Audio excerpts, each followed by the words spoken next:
माझ्या सगळ्या शेतकरी बांधवांना बैलपोळ्याच्या खूप खूप शुभेच्छा। तर बैलपोळा म्हणजे आमच्या भागातील एक प्रमुख सण आहे।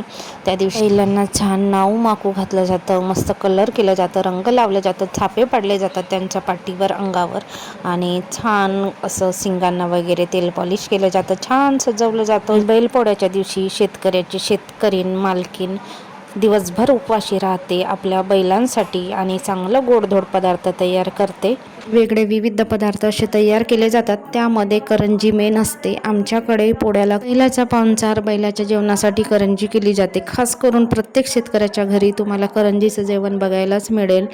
कुडव्याचे फुलं असतात ना, त्याची पानं आणली जातात आणि त्याची पत्रावळी शिवली जाते आणि एका टोपलीमध्ये किंवा सुपामध्ये ती पत्रावळी अंतरायची आणि त्याच्यावरती आपल्या घरामध्ये जे काही पदार्थ बनवले असतील, भात भाजी आणि वेगवेगळे पदार्थ बनवले असतील, ते पदार्थ सगळे एकत्र मिक्स करून द्यायचे। आणि जेव्हा आपल्या घरी बैल येतात तर त्यांना अशा पद्धतीने पाय लागून त्यांचे औक्षवण करून, तसंच त्याचा जो बैल मालक असते त्याच्यासुद्धा पाय लागून औक्षवण करून बैला पुढे ताट वाढली जाते। तर माझ्याकडे तशी टोपली पण नव्हती आणि पानाची पत्रावळ सुद्धा नव्हती, तर मी प्लास्टिकच्या टोपलीमध्ये जेवायला दिलं आणि छानपैकी आमचा पोळा सेलिब्रेट झाला। तर बऱ्याच अशा जोड्या आल्या होत्या, पण माझा व्हिडिओ काढणारा कोणीच नव्हता आणि त्या दिवशी तर व्हिडिओ काढता काढता रुद्रांशनी मोबाईलच पाण्यात पाडून दिला। आणि त्याच दिवशी पिठोरी अमावस्या होती, त्यामुळे मी कणकेचे 5 दिवे बनवले होते आणि ते दिवे मुख्य दरवाजाजवळ, तुळशीजवळ आणि वेगवेगळ्या ठिकाणी ठेवले होते। देवापुढे नैवेद्य दाखवला। असा झाला आमचा पोळ्याचा सण साजरा। तर इथे आमचा दुसरा पोळा आहे। मागच्या वर्षी आम्ही पोळ्याच्या 2 दिवस आधी आलो।